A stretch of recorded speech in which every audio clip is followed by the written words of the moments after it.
The wind had teeth. Elias felt it clawing at the thick wool of his coat, seeking the skin beneath. It was a malice he understood, a cold he respected. Up here, in the high lonesome of the Montana Territory, in the dead of 1884, respect was the only thing keeping a man's blood moving. He stopped, scanning the snow-heavy pines, his breath plumed white, freezing instantly to his beard.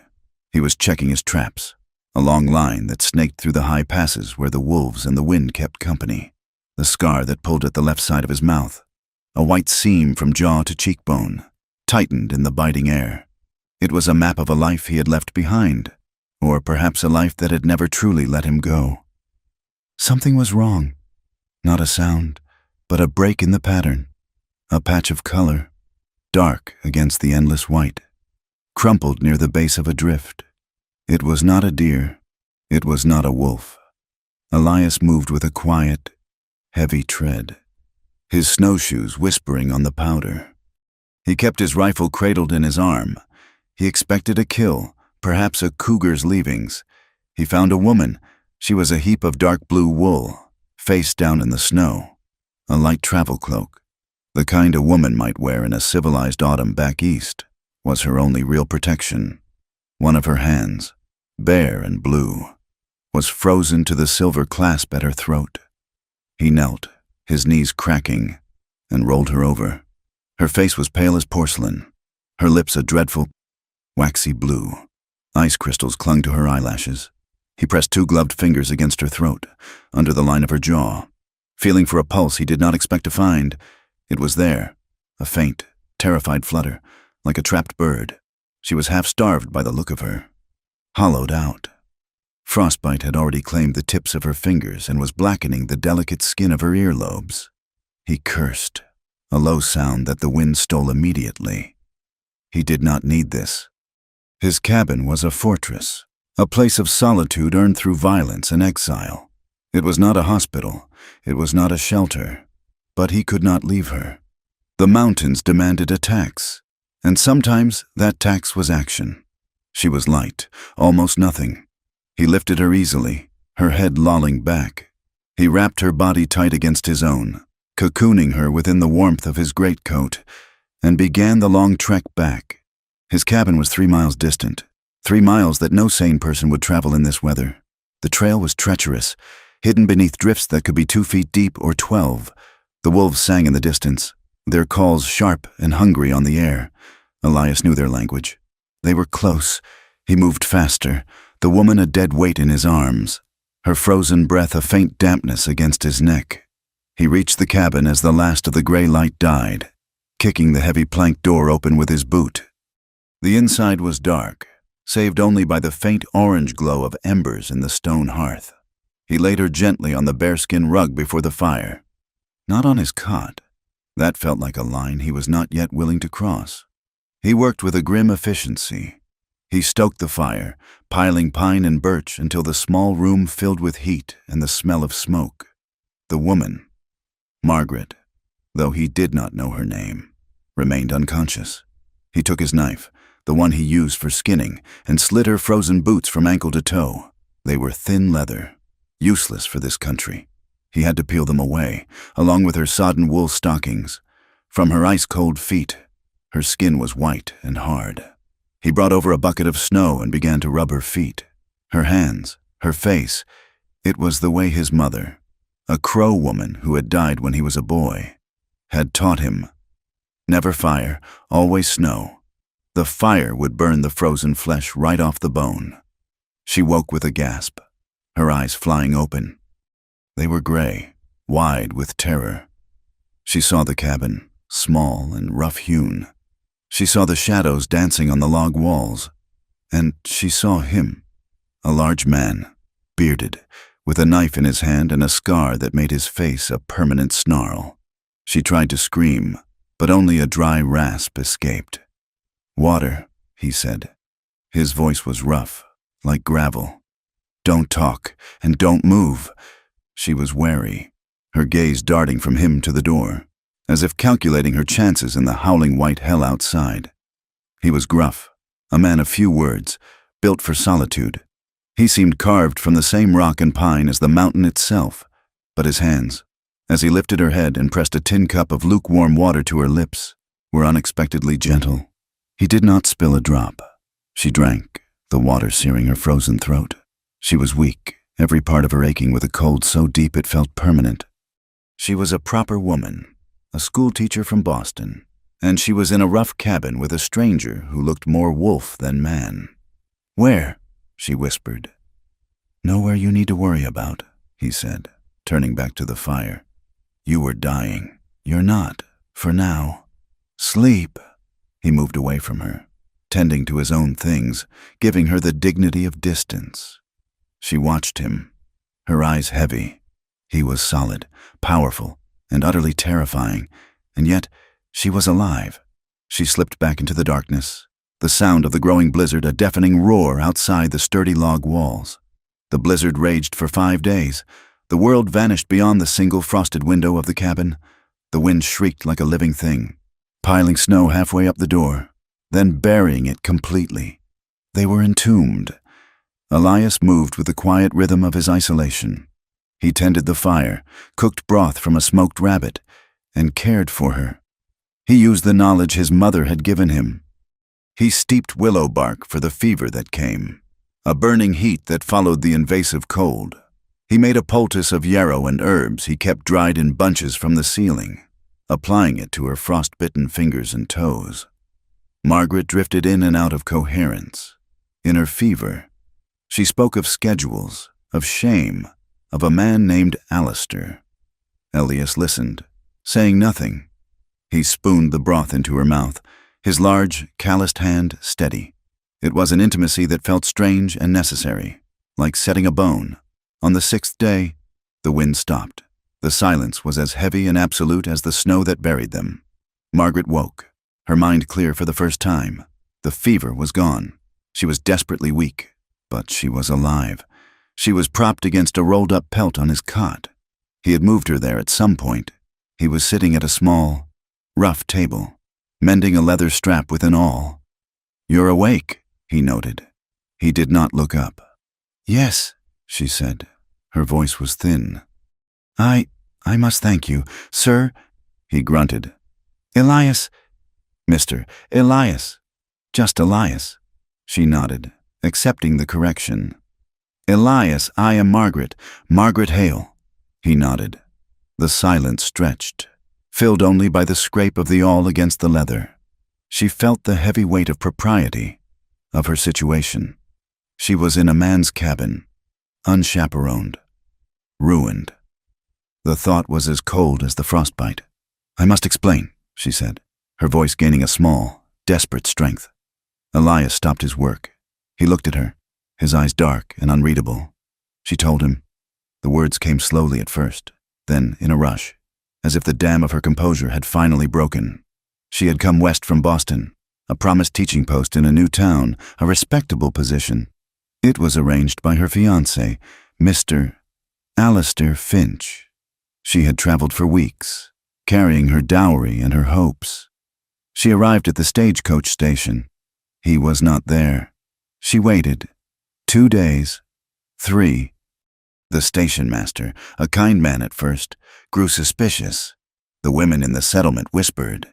"He sent a wire," she said, her voice breaking. She looked at her hands, wrapped in clean linen strips Elias had torn from a flour sack. "He said he had reconsidered, that he had found another. He said I was not to follow." Elias watched her.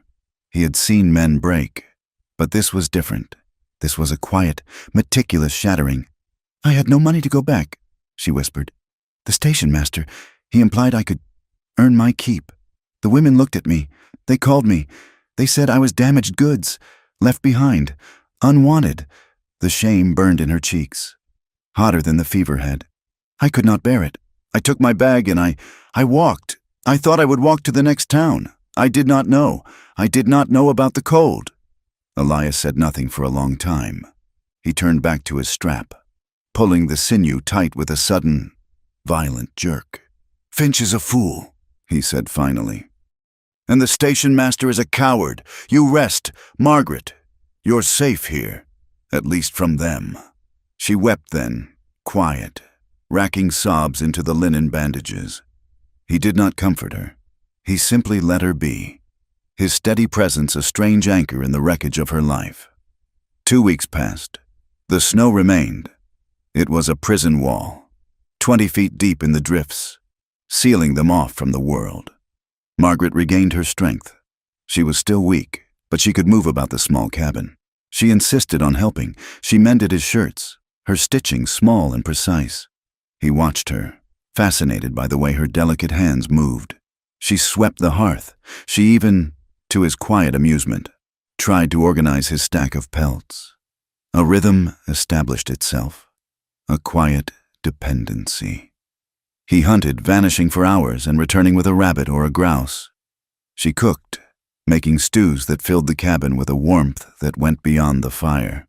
Then, a sound, a heavy muffled pounding on the door. Elias was instantly on his feet, his rifle in his hand. "No one came here. No one. The wolves did not knock." "Elias! Elias Thorne!" a voice bellowed from outside. Elias recognized it. Jedediah Hatcher, a man from the Valley Settlement, 30 miles south, a man who considered himself the keeper of the territory's morals, a self-righteous busybody who came up to check his own far-flung trap lines twice a winter. Elias looked at Margaret. Her face was white with panic. She knew, without being told, that this was danger. The very judgment she had fled was now standing on his doorstep. "Get back on the cot," Elias hissed. "Pull the blanket up. Do not speak."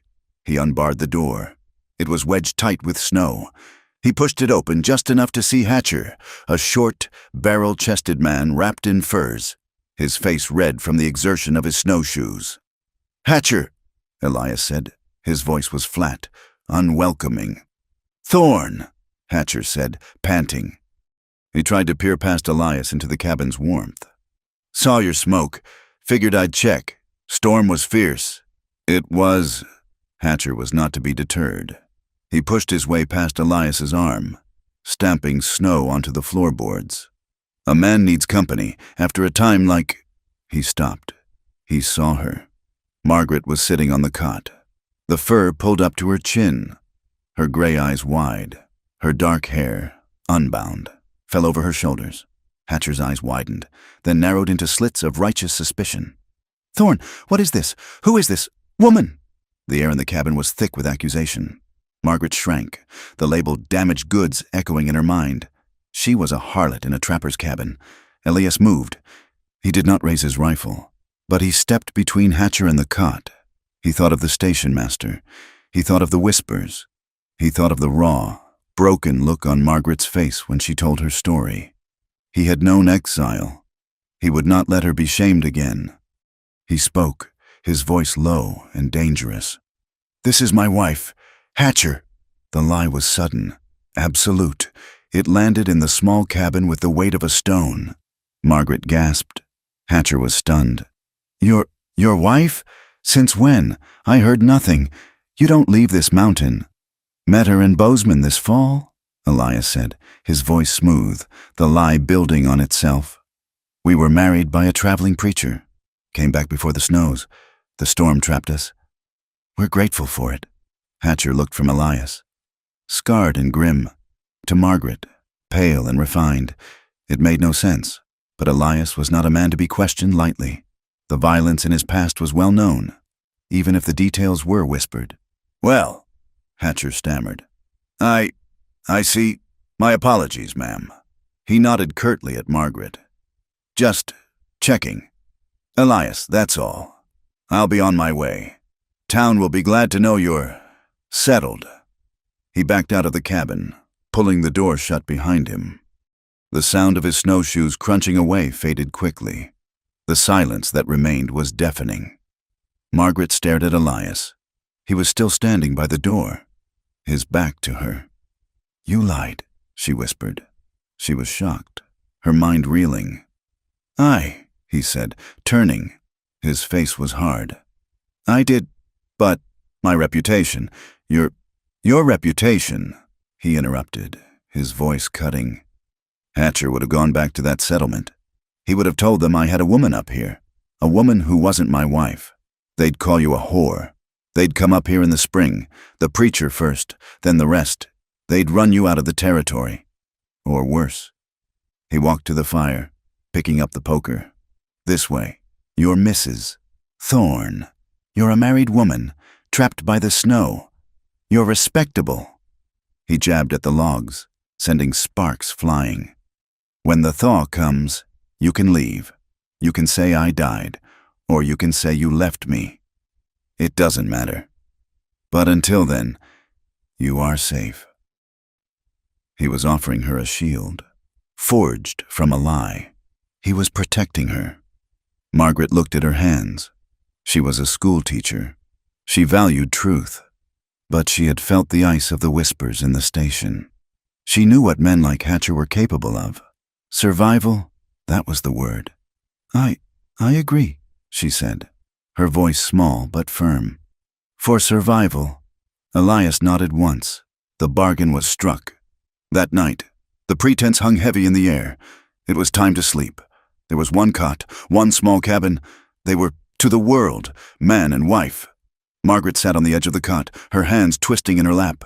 She was afraid, not of the cold, not anymore. She was afraid of him, and of what this lie demanded. Elias watched her. He saw her fear. He saw her brace herself, as if expecting a blow, or an advance. The desire was there. He was a man, and he had been alone for a very long time. She was beautiful, even pale and thin, like a starved deer. He wanted to touch her hair. He wanted to feel her warmth. But he also remembered the look in her eyes when she spoke of Alistair Finch, the look of something broken. He said nothing. He walked to the corner where his extra pelts were stacked. He grabbed the thickest bear skin and a wool blanket. He laid them out on the floorboards by the hearth. As far from the cot as he could get, it was the coldest spot in the cabin, prone to the drafts that snaked under the door. He kicked off his boots and lay down, turning his back to her, facing the dying fire. Margaret watched him. He had not spoken. He had not demanded. He had lied to a dangerous man to protect her. And now, he slept on the hard, cold floor to respect her. A strange, unfamiliar warmth bloomed in her chest. It had nothing to do with the fire. It was a fragile, aching gratitude. The snow deepened outside, burying them further from the world. But inside the candle-lit silence of the mountain cabin, something new and fragile was forming. A quiet, unspoken trust. January bled into February. The snow did not stop.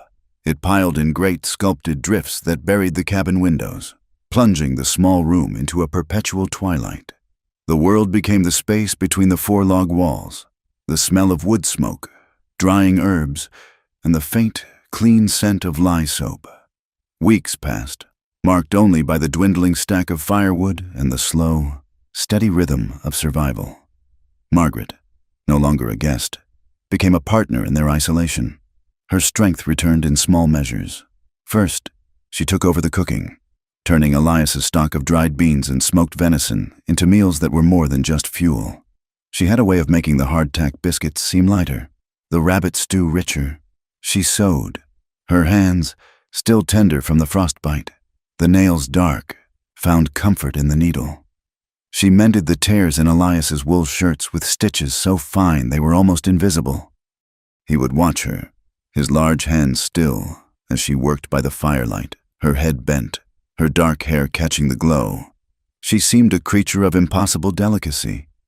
Yet she had survived the mountain. She had carried one book in the small bag she'd fled with. It was a worn volume of Mr. Shakespeare's plays. At night, to fill the crushing silence, she began to read aloud. Her voice, soft and educated, filled the cabin, weaving tales of kings and fools, of star-crossed lovers and bitter revenge.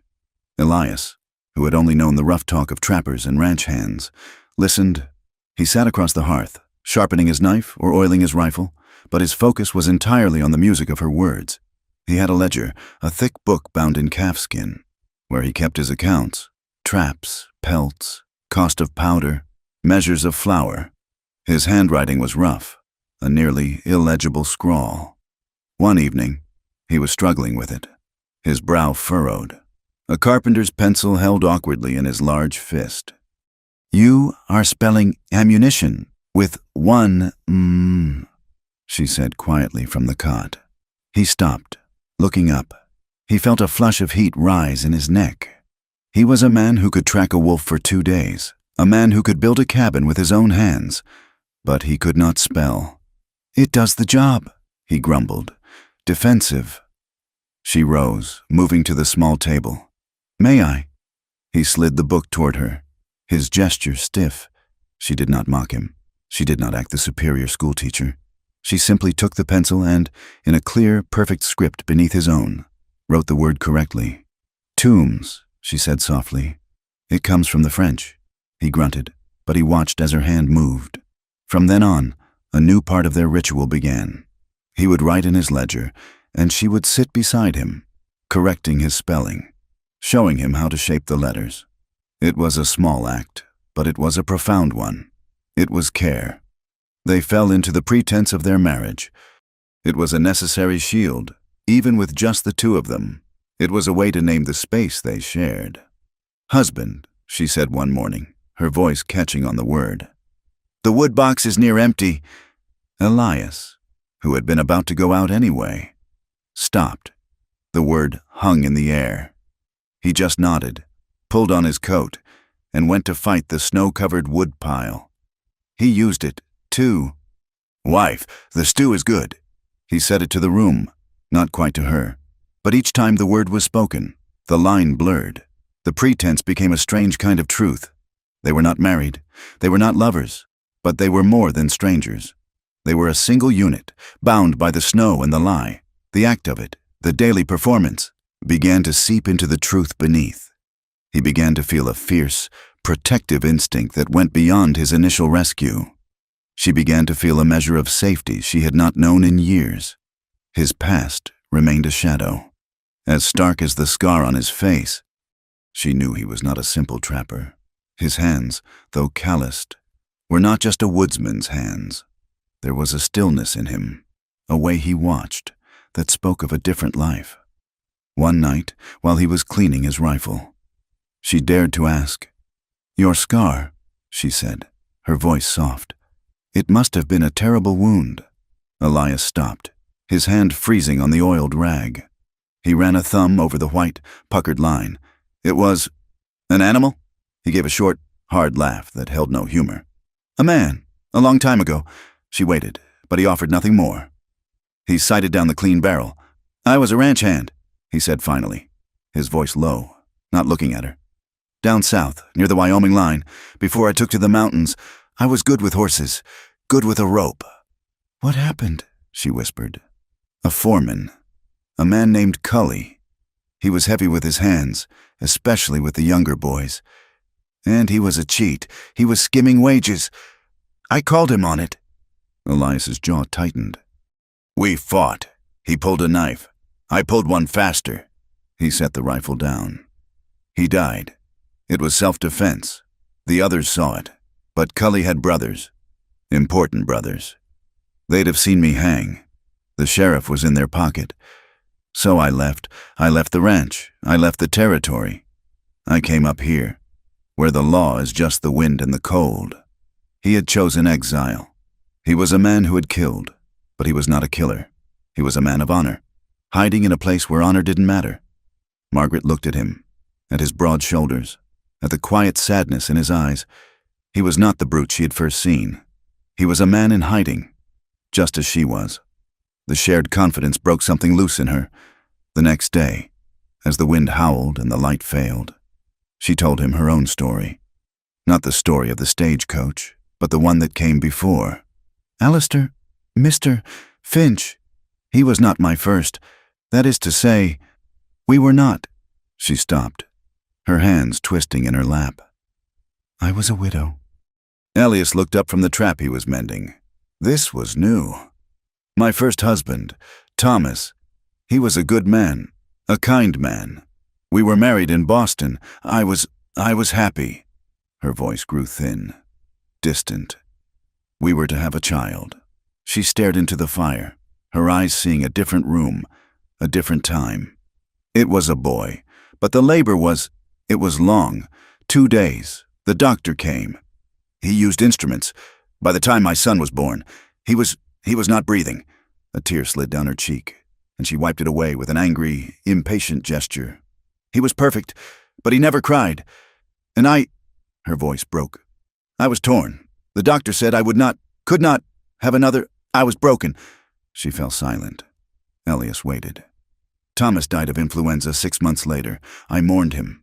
But it was Alistair who courted me after. He knew about the baby. He knew what the doctor said. He told me it did not matter. He lied, she whispered, the shame a living thing in her voice. When the time came, when he had spent my inheritance from Thomas on his ventures, he discarded me. He said he could not, in good conscience, marry a woman who was barren, a woman who was incomplete. He said I had killed my own child with my weakness. Elia's hand clenched on the trap, the metal groaning. He said that. He wrote it, she said, her voice hollow. In a letter, so I would not forget. She had not just been left at the station. She had been gutted, her deepest trauma used as an excuse to throw her away. She was not just damaged goods, in her own mind. She was a failure as a woman, punished by God, and blamed by man. Elias stood up. He walked the 3 steps to the cot and stood over her. She flinched, expecting, she did not know what. He did not touch her. He just said, his voice a low rumble, that man deserves a slow death. You are not broken. Margaret, you are the strongest woman I have ever known. You walked into a blizzard to save yourself. He turned and went back to his work, but the air in the cabin had changed.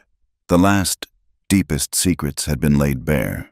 That night, she read to him. It was Romeo and Juliet. Her voice was steadier, clearer. She finished a scene, her throat dry. That is enough for tonight, I think, she said, closing the book. Elias reached for it. Let me see. He held his hand out. As she passed him the small, worn volume, his fingers brushed hers. It was not a functional touch.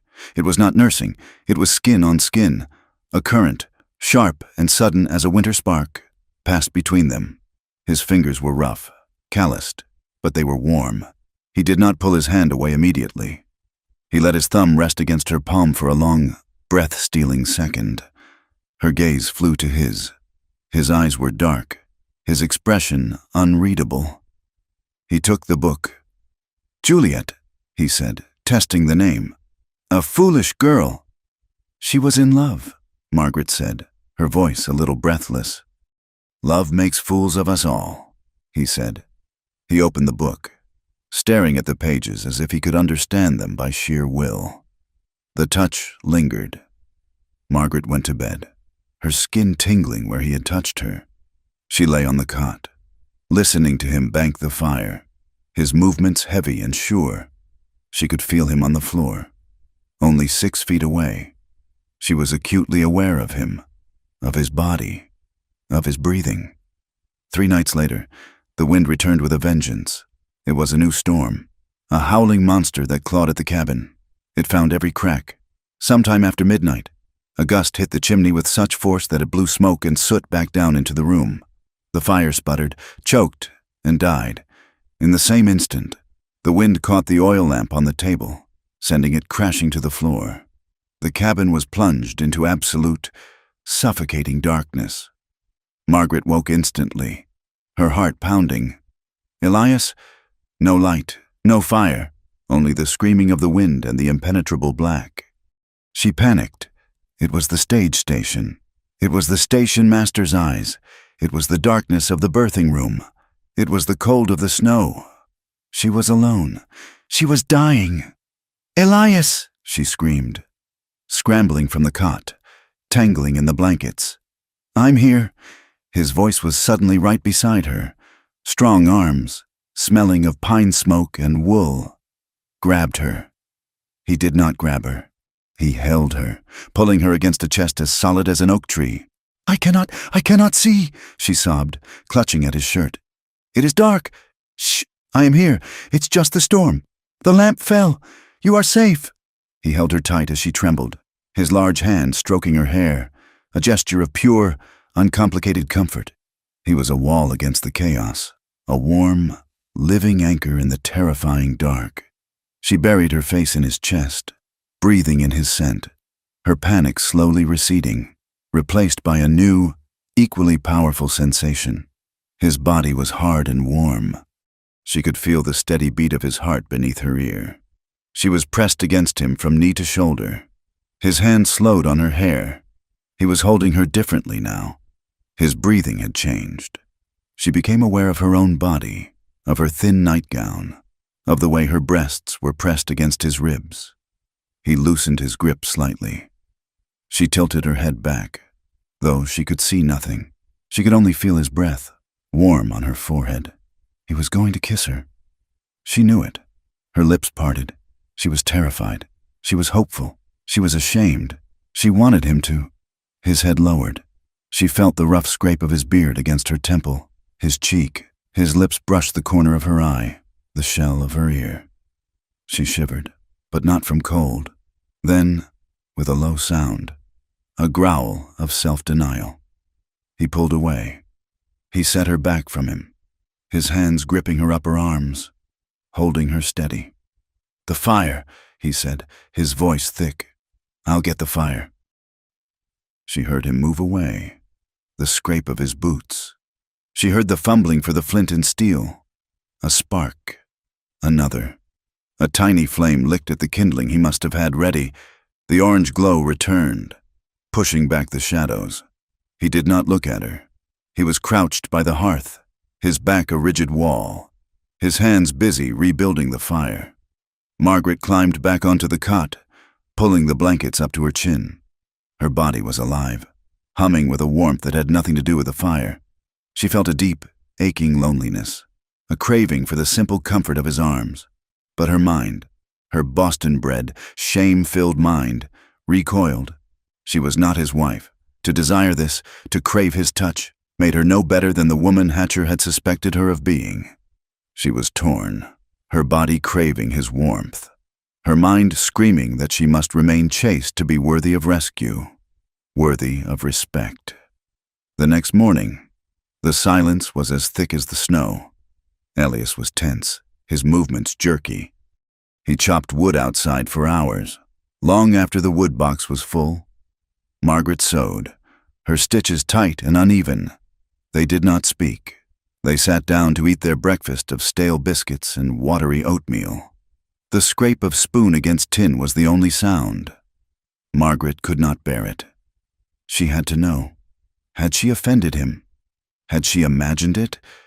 Elias put his bowl down, the sound sharp in the quiet. He looked at her, his dark eyes shadowed with a conflict that matched her own. "Margaret," he said, his voice low and rough. He stood up, walking to the small window, rubbing a clear patch on the frost. He stared out at the endless, blinding white. "I will sleep outside, in the shed, if you want," he said, his back to her. "I can make it warm enough." Her heart dropped. He was sending her away, or sending himself away. He turned to face her. His face was etched with a deep, painful honesty. "But I will not lie to you. I will not lie and say I do not want to hold you. After last night, after all this, I will not lie and say I am not thinking of you as a man." She was stunned. It was the most honest, tender thing anyone had ever said to her. Alistair had flattered her. Thomas had been proper. Elias was true. He was not demanding. He was not accusing. He was stating a fact and giving her the choice. He was giving her the power. She looked at him, this mountain man with a killer's past and a gentle hand. She was so very cold. The loneliness of her life, the shame, the fear. It was a cold that went bone deep. She wanted his warmth. She needed it. She did not speak. She could not. She just looked at him, her gray eyes filled with tears, and gave a small, almost imperceptible nod. That night, the ritual changed. He banked the fire. She turned down the blankets on the cot. He did not move to the floor. He came to the cot and stood beside it. He was still fully dressed in his long underwear and wool trousers. She was in her nightgown, trembling, shaken by the magnitude of her desire and her loneliness. She moved over, making room for him. He lay down on top of the blankets, on his back, stiff as a board. "Elias," she whispered. He turned. He slipped under the blankets, his body a long, rigid line next to hers. He was so big. He took up so much space. He turned onto his side, facing her. He did not touch her. "Thank you," she whispered. Not for the bed, but for the truth. She turned, her back to him. She waited. She felt his arm, hesitant, heavy, drape over her waist. He pulled her back against him, spooning her body against his. His chest was a furnace against her back. His arm was a steel band, holding her secure. He was fully clothed. She was in her nightgown. It was the most chaste, yet the most searingly intimate embrace of her life. He rested his chin on the top of her head. His breathing was rough, uneven. She could feel the tension in his body, the restraint, but the unspoken hunger, the terrible, burning need for comfort, for contact, for a simple human warmth in the face of the endless cold. It burned between them, brighter and hotter than the embers in the hearth. And for the first time in a very long time, Margaret felt safe enough to sleep. The world was changing. Spring was not a gentle arrival on the mountain. It was a threat. The thaw was still weeks away, a true thaw that would clear the pass, but the signs were there. The snowpack, which had been a silent, white blanket, now groaned and shifted. During the day, a weak sun brought the sound of dripping water, a relentless, ticking clock. At night, the cold returned, freezing the melt, and the cabin walls popped and cracked as the ice expanded. The world outside was unstable, dangerous, and inside the cabin, it was the same. They still slept in the cot together, bodies pressed close for warmth. But the chaste barrier of their clothing was no longer a comfort. It was a tension, a question. The space between them, once measured in feet on opposite sides of the cabin, was now measured in the inches of wool and cotton that separated their skin. Elias was restless. He could feel the change in the air, the coming melt that would end their isolation. It made his temper short. The cabin, once a fortress, felt like a cage. Margaret, however, had found a strange peace. For the first time since she had left Boston, she felt safe. The terror of her ordeal had receded, replaced by the steady, quiet presence of the man beside her. He had not demanded. He had not judged. He had simply stayed. He had protected her with a lie, and then honored her with the cold floor, and then, finally, shared his warmth without expectation. She began to see the man, not the mountain. She saw the way his eyes tracked the flight of a snow bunting outside the window, a flicker of softness in his hard gaze. She saw the care he took in mending a snowshoe, his large, rough hands surprisingly precise. He was a man of deep, buried currents. One night, the wind had died, and the silence of the cabin was absolute, broken only by the hiss of the fire. Elias was staring into the flames, his back to her, a rigid line of muscle. He seemed to be miles away. "Elias?" she asked, her voice quiet. He grunted, not turning. She had been mending one of her own stockings, but her hands were still. "What will you do when the snows melt?" He shrugged, a heavy movement. "Check my long traps. Take the pelts to town. Buy powder, flour, shot. Come back." It was the rhythm of his life. A circle. "Is that all?" she pressed. He turned his head, his scarred cheek illuminated by the fire. "It's enough." "Is it?" Margaret put her sewing aside. She stood up and walked to the hearth, not to stand beside him, but to face him. She was no longer the frightened, weak woman he had carried from the snow. She was, in this small room, his equal. "You told me about the man you killed," she said. "You told me why you came here, but you have never told me what you dreamed of. Before that." He looked away, his jaw tight.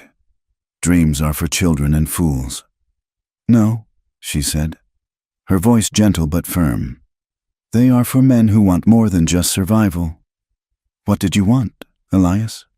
"Before you came to this mountain." He was silent for a long time. The fire spat. He picked up the iron poker, jamming it into the logs, shifting them needlessly. He was fighting the question. He was fighting the memory. "A place," he said finally, his voice a low rasp. "Not unlike this one, but better built, down in the valley, maybe by a creek." He stared into the flames. Seeing it, I was good with wood. I imagined building a cabin, one with 2 rooms, maybe a porch, glass in the windows, not oiled paper. He stopped. "Go on," she whispered, aching for him. "I was courting a girl back then. Before Cully." He said it as if admitting a weakness. "Her name was Rose. She was the blacksmith's daughter. I imagined building that cabin for her. I imagined she'd have a garden. I imagined—" His voice cracked. "Just once. A child, a boy, someone to teach how to build, how to ride, someone who'd have my name." He slammed the poker back into its stand, the iron ringing. "It was foolishness," he said, his voice hard again, the vulnerability gone. "I killed a man, even in self-defense. It marks you. A man who runs, a man who is hunted. He has no right to a dream like that. He has no right to a wife or a child. He only has the right to survive. That's the law." He looked at her, his eyes daring her to pity him. Margaret did not pity him. Her heart was breaking, not for the dream he had lost, but for the decent man who believed he no longer deserved one. She stepped closer. He was so large, a wall of restrained power and old pain. She felt no fear. She raised her hand, her fingers trembling slightly, and laid her palm against his scarred cheek. He flinched, his whole body going rigid, but he did not pull away. His skin was rough, weathered, and warm. "You are not that man, Elias," she whispered. He closed his eyes, a tremor running through him. You are more decent than any man who has ever courted me," she said, the truth of it landing with all the force of a revelation. "Alistair offered me position, and then called me broken. My first husband. He was kind, but he was weak. You have asked for nothing. You have protected me when I was a stranger. You have honored me when I was your prisoner. You are a good man." He opened his eyes. They were dark, shining with an emotion she could not name. He was not just a survivor. He was a man starving. He did not move. He waited. She rose on her toes, her hand still cupping his face, and she pressed her lips to his. It was not a chaste kiss. It was not the kiss she had nearly shared with him in the dark. That had been about comfort. This was about truth. His lips were firm, chapped, tasting of smoke in the cold mountain air. He was still frozen, as if he did not know what to do. She pulled back, her own heart hammering. He let out a breath he seemed to have been holding since the day she'd met him. He did not grab her. He did not pull her close. He simply rested his forehead against hers, his eyes closed. "Margaret," he whispered. It was a prayer. It was a curse. That single touch, that one kiss, had broken the dam. The tension that had simmered between them for weeks, the pretense and the proximity, it all boiled over. The rest of the evening passed in a charged, unbearable silence. They ate. He banked the fire. She turned down the cot. The ritual was the same, but the world had tilted. He lay down beside her, on his back, his arms crossed over his chest. A rigid soldier. She lay beside him, her back to him, her body thrumming with a terrible, aching need. It was not just his body she wanted. It was his warmth. It was his solidity. It was the safety she felt when he held her. She was so tired of being cold.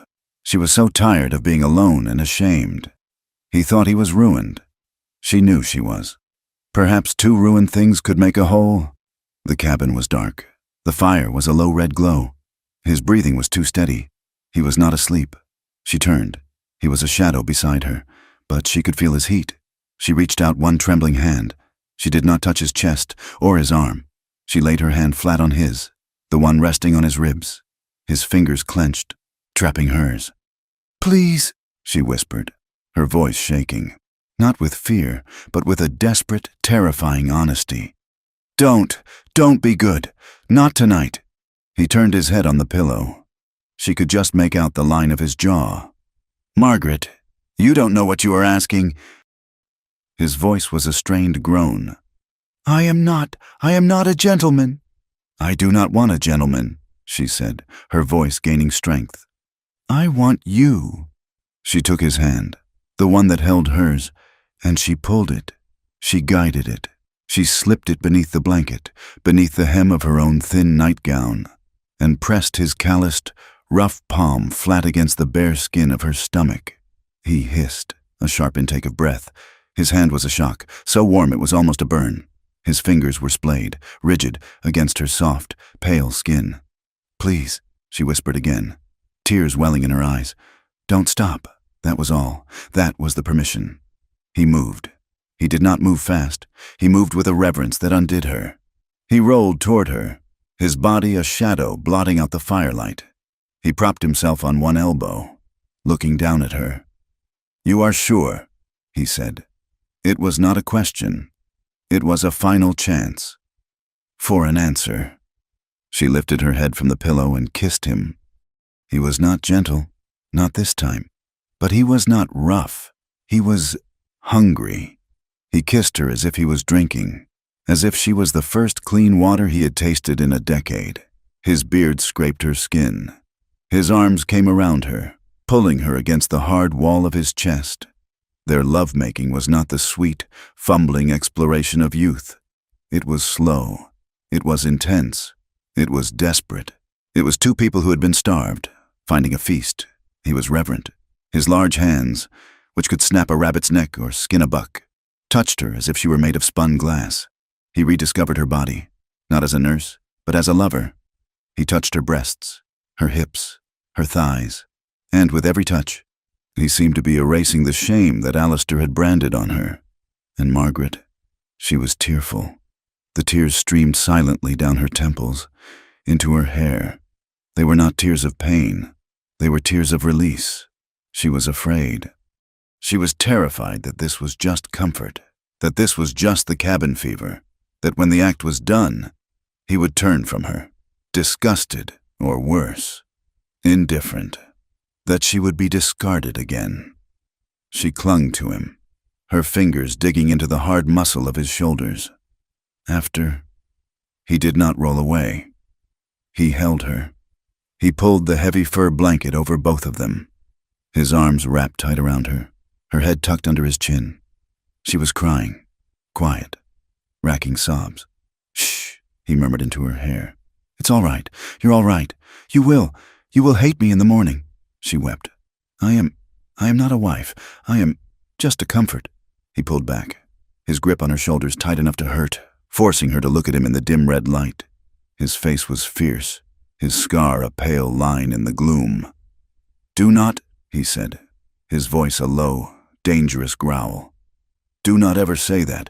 Do not ever think it. You are not a comfort. Margaret, you are a fire. You are a storm. You are everything." He kissed her again, hard and fast, sealing the promise, and he held her, rocking her gently, until her sobs quieted, and the exhaustion of the night finally, mercifully, claimed her. Margaret woke alone. The cot was empty. The cabin was cold.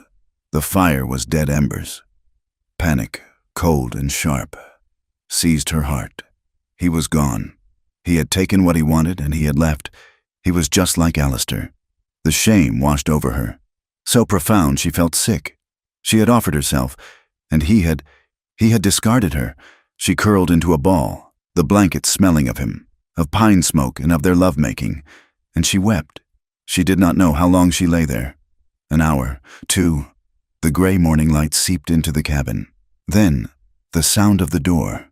It scraped, loud against the snow and ice. And he was there. He was not distant. He was not angry. He was covered in snow, his beard frozen white, his coat soaked. He was breathing hard from exertion. He looked worried. "Margaret," he said. He saw her face, streaked with tears, her eyes wide with fear and betrayal. "You left," she whispered. It was an accusation. He did not understand. Not at first. He just saw her pain.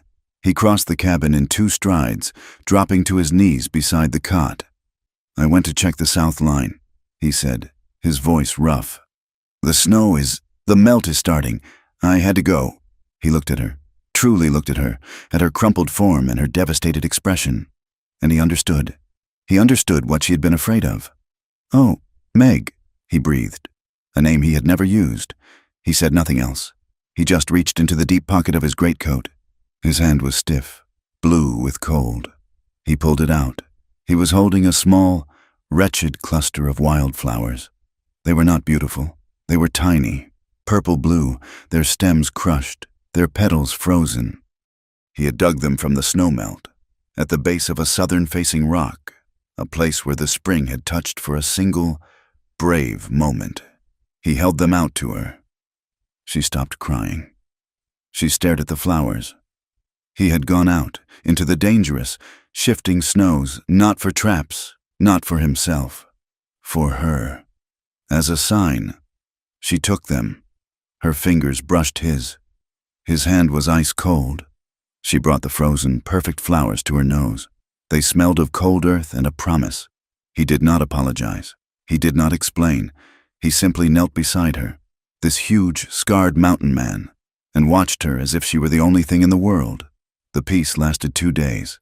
2 days of shared glances, of easy touches. He moved his pelts to the floor for good. But he did not sleep on them. He came to her cot each night, and they learned each other. Not with the desperation of the first time, but with a slow, deep, quiet knowing. Then the world came back. Jedediah Hatcher had not kept his mouth shut. They were outside. Elias splitting the last of the dry wood. Margaret breathing the sharp air, her body feeling alive and new. When they saw him, a man on snowshoes, struggling up the pass, he was not Hatcher. This man wore black. "Inside," Elias said, his voice flat. He grabbed his rifle. "Who is it?" "Trouble." It was the traveling pastor, Reverend Gideon, a thin, hatchet-faced man whose piety was a weapon. He did not wait for an invitation. Pushing his way into the cabin, his eyes taking in the single cot, the woman with her hair slightly unbound, the large, scarred man. "Mr. Thorne," the pastor said, his voice thin and sharp. "I was in the valley when word reached us. From Mr. Hatcher, a miraculous development. Your wife." He said the word wife as if it were a piece of rotten meat. "Reverend," Elias said, his rifle still in his hand. "It is a wonder," Gideon continued, his eyes scanning, judging, "that you found a wife in such secrecy, and that she has endured this trial, Mr." Hatcher was concerned. He noted no ring. Mr. Thorne. He noted no sign of a holy union. "We were married on the trail," Elias said, the lie coming easier this time. "A preacher passing through. Her ring," he glanced at Margaret's hand, "was lost in the snow. When I found her." Reverend Gideon smiled, a cold, thin expression. "How convenient. You understand, as a man of God, I must ensure all is proper. There are laws, both God's and man's. A woman living in sin. It brings a rot to the whole territory." "She is my wife," Elias said, and his hand tightened on the rifle. "Then you will not mind, I'm sure, reaffirming your vows before me." Gideon said, "And showing me the marriage certificate?" "A formality, of course." The trap was sprung. Margaret spoke, her voice clear and strong, surprising both men. "Reverend, my husband and I wed privately. We do not need to prove our union to you, or to Mr. Hatcher. We have survived a winter that would have killed a lesser faith. Now, if you will excuse us, you are tracking snow on my floor." Gideon was stunned into silence. He looked at this pale, refined woman, speaking with such authority. He saw her composure. He saw the way Elias looked at her. "I see," the pastor said, his eyes narrowing.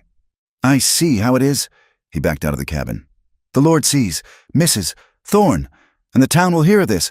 They will hear of this defiance." He was gone. Elias barred the door. He turned to Margaret. He was not angry. He was proud. He touched her cheek. "You are a fire, Margaret." But the fear was back. The outside world was not just a rumor. It was a man in black, threatening them with law and God. "He will tell them," Margaret said, her voice trembling now that the danger had passed. "He will tell them I am a harlot. They will come." "Let them come," Elias said. "No," she said, grabbing his arm. "Elias, we lied. What if we told the truth?" "The truth? No," she corrected, thinking fast. "What if we made the lie the truth? What if we truly marry?" Elias looked at her, stunned.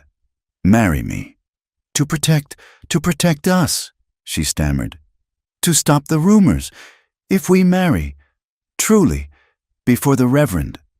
"What can they say?" He was silent. He was looking at her, a strange, sad light in his eyes, and she panicked. She saw the look. He was trapped. She was trapping him, just as Alistair had felt trapped, just as Thomas had. Perhaps she was binding him to her, using the law, using a vow, to keep him. "No," she said, pulling away, her hands flying to her hair. "No, I am sorry. That is wrong. You are trapped here. You are trapped with me, and I am trying to bind you." She was pacing the small cabin, her breath coming in ragged gasps. The spring was coming. The pass would clear. He would be free. And he would be free of her. And he would leave. Of course he would leave. Why would a man like him, a free man of the mountains, chain himself to a barren, discarded schoolteacher? "Margaret," he said, his voice low. "No, I see it," she cried, her fear making her cruel. "You will leave. You will take your pelts and you will not come back. You will leave me, just like he did." The tension snapped. It was not desire, it was fear. Elias grabbed her, his hands on her shoulders, and he shook her, once, hard. "Stop! I am not him! I am not Alistair! Alistair!" she sobbed. "I am not him," he said again, his voice softer, but no less firm. He let her go. He stepped back, giving her space. He looked tired. He looked older than the mountain. "You are right," he said, his voice flat. "The pass will open. You will be free. You do not have to stay here. You do not have to be my wife, in truth or in pretense." He turned to the window, staring at the blinding white. "But I will never lie to you about what I feel. Margaret, I will not. You can go.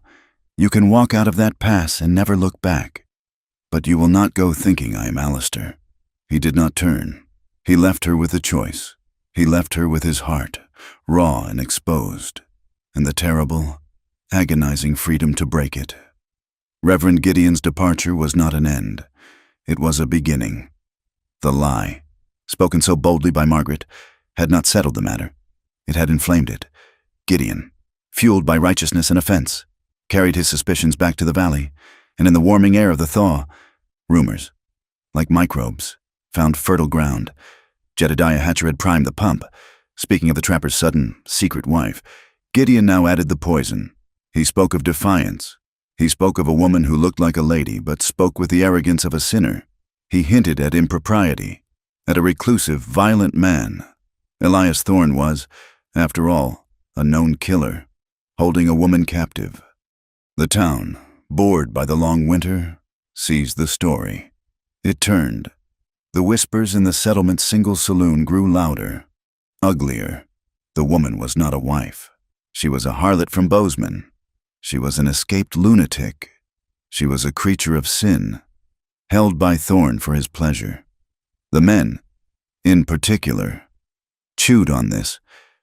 They were rough men, starved of company, who spent the winters staring at snow and the summers staring at dust. The idea of a beautiful, refined woman, a lady, hidden on the mountain, set their imaginations aflame. "He's got no right," one trapper, a man named Silas Hogue, declared over a glass of rye. "A man like Thorne, keeping a woman like that to himself, it ain't neighborly." The others laughed. A low, coarse sound.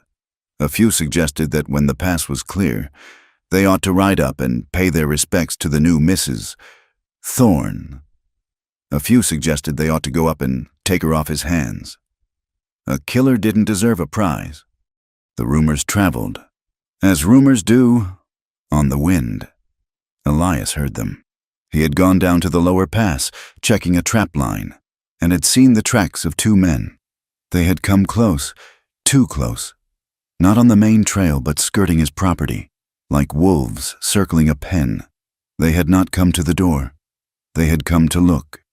Margaret knew nothing of this, but she felt the change in him. The quiet pride he'd shown after Gideon's visit was gone, replaced by a dark, simmering anger. He was cleaning his rifle again, but this time, it was not a chore. It was a warning. "You're not to go outside," he told her one morning, his voice flat. "What? Why? The air is—" "You are not to go outside," he repeated, his back to her, running a patch down the barrel. "Not without me. Do you understand?" The command, the coldness, struck a small, discordant note of fear in her. This was not the man who had brought her frozen flowers. This was the man who had admitted to killing. 2 days later, the threat materialized. It was mid-afternoon.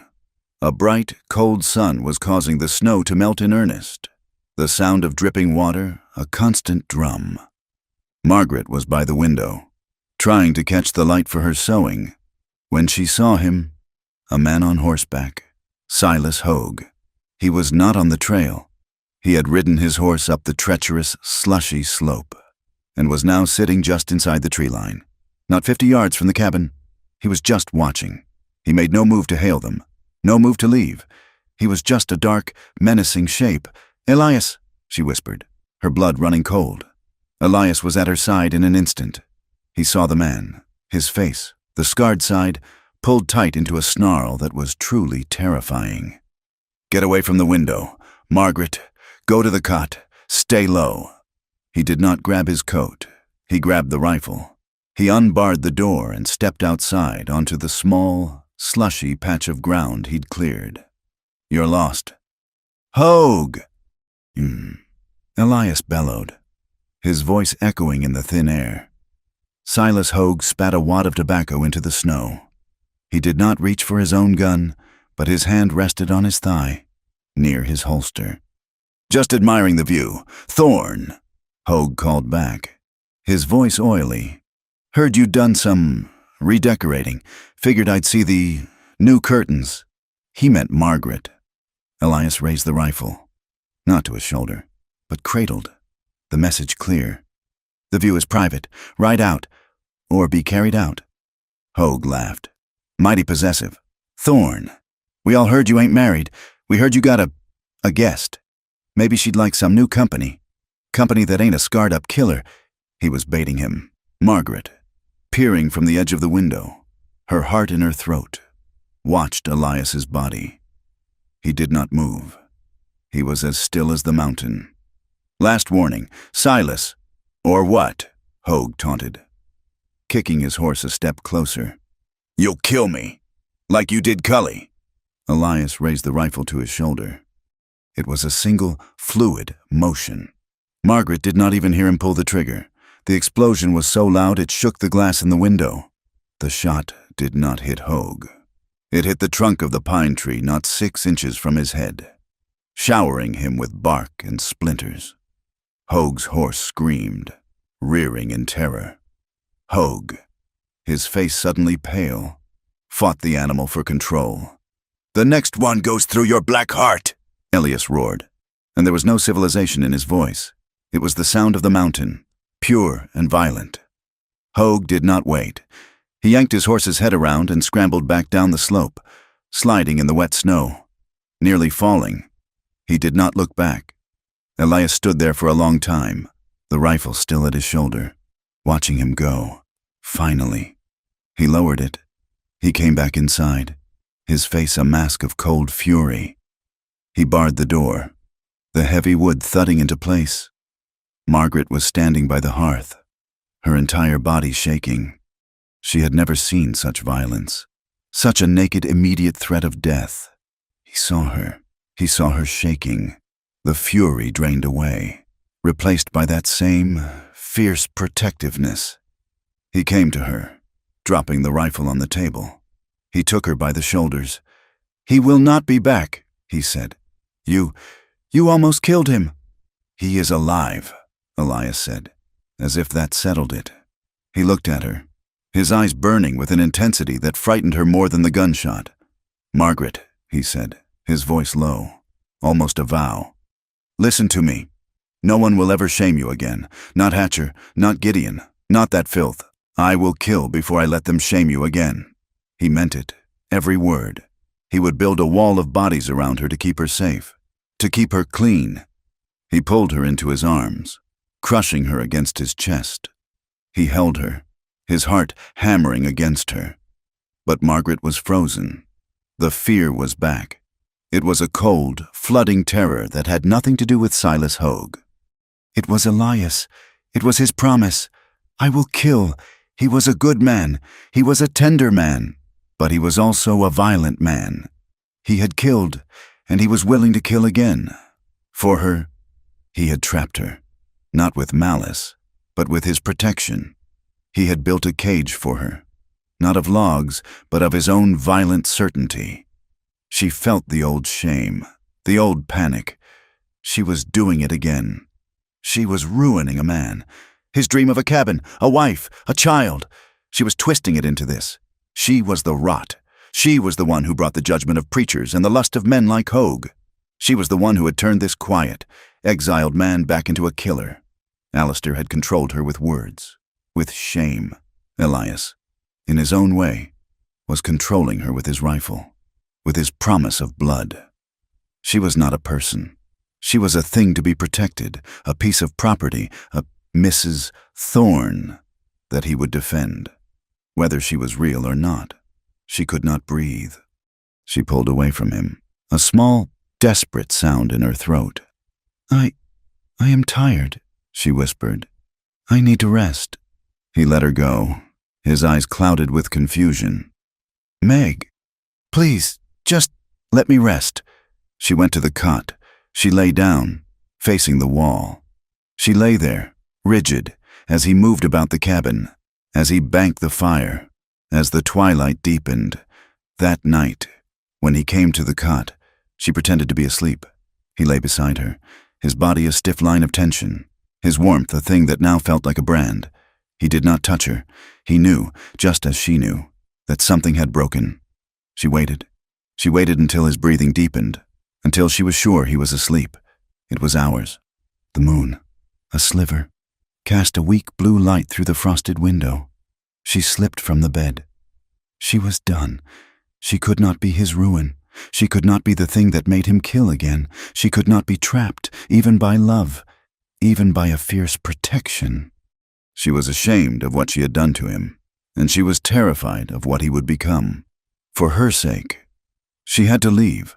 She found his pencil and a piece of paper he used for his accounts. By the dying red light of the embers, her hand shaking, she began to write. She did not know what to say. "Thank you for saving my life. I am sorry I have ruined yours." She wrote, "Elias, you saved me. Do not let me be the one who destroys you.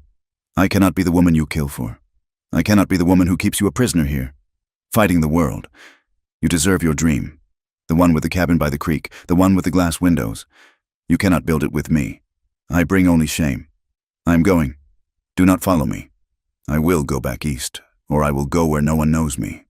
Please, be free, Margaret." She folded it. She put on her own worn cloak, the one he had found her in. She put on the boots he had mended for her. She was ready. She turned to leave the letter on the table.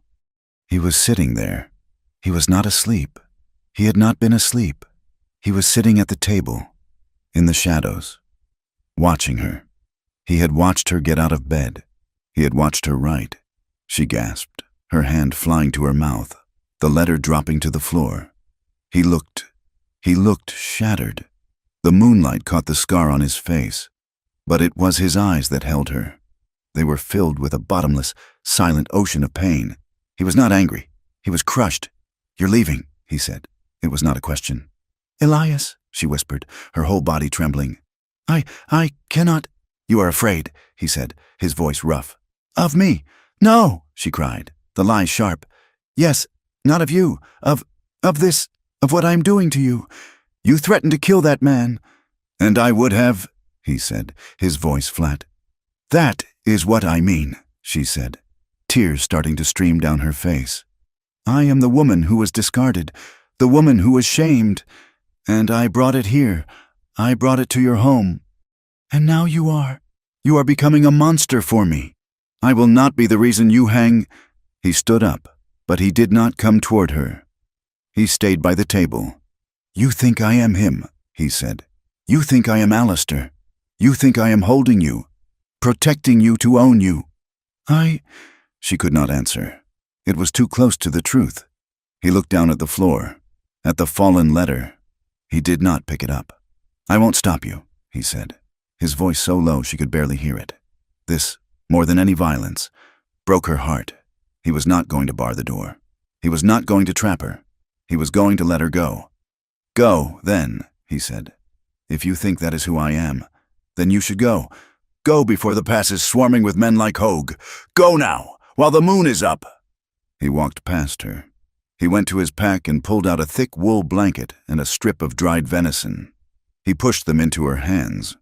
"You will need this," he said, his voice dead. She was sobbing now, her whole body shaking. "Elias, please." "Please what, Margaret?" he asked, his back to her. "Please lock you in. Please prove you right."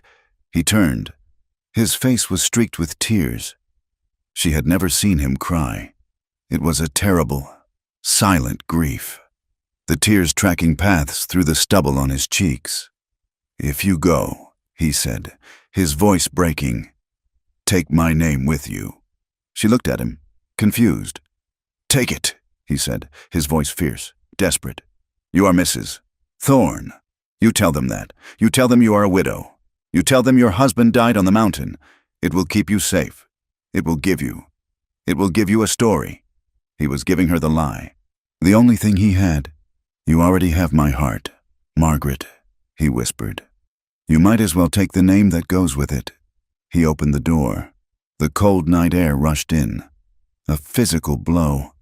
"Go, before I do something foolish. Like beg." She stood there for a second, her heart tearing in two. He was not Alistair. He was the man who would let her go, even if it killed him.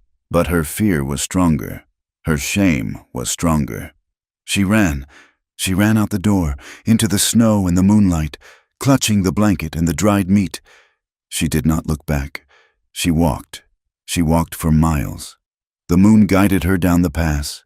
The snow was not deep powder anymore. It was a treacherous, crusty, wet mess. She broke through the crust, sinking to her knees, the ice-cold water filling her boots. She was walking through a half-frozen creek that the trail had become. The wind was a razor, slicing through her cloak. The blanket was wet. Her feet were numb, not with the dry cold of frostbite, but with the wet, aching cold of the thaw. She walked until the moon set. She walked until the gray, false dawn. She walked until she could not feel her legs. She was driven by the single, terrified thought, "I am his ruin. I am his ruin." She came to the edge of a wider creek, swollen with meltwater. It was fast, dark, and angry. There was no bridge. A fallen log, slick with ice, spanned it. She tried. She put a foot on it. Her boot, caked with mud and ice, slipped. She fell, not into the deepest part, but into the churning, freezing shallows, her body crashing against the rocks. The cold was a shock, stealing her breath.